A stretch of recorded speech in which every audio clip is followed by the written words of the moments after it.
so we're going to talk about birth control methods in postpartum women and the indications, contraindications, and warning signs for breastfeeding mothers versus bottle feeding mothers.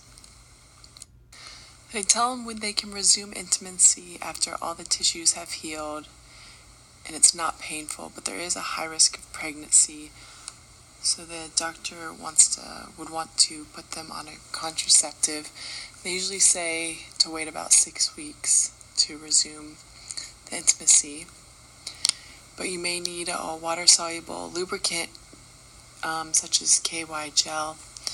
And a contraceptive begin at 3 weeks, so your body gets used to the hormones again, and you want to give the contraceptive, you want it to be progesterone only, such as Micronor, Depo, Provera.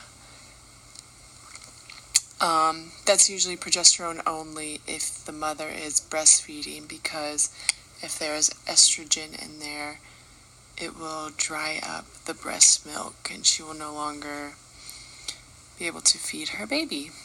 You can use obviously barriers, condoms, or diaphragms, but they must be refitted because you are a different size after you've delivered a child. And they tell them to wait 6 weeks to resume intimacy because they want to make sure you are healed and to make sure you have proper education about the birth control, and also to start the birth control and let it get its course. And then people don't really understand the high risks of pregnancy, they tell them just to wait. And then women who bottle feed have a higher risk of pregnancy, and ovulation in non-lactating women can occur as early as 27 days after birth.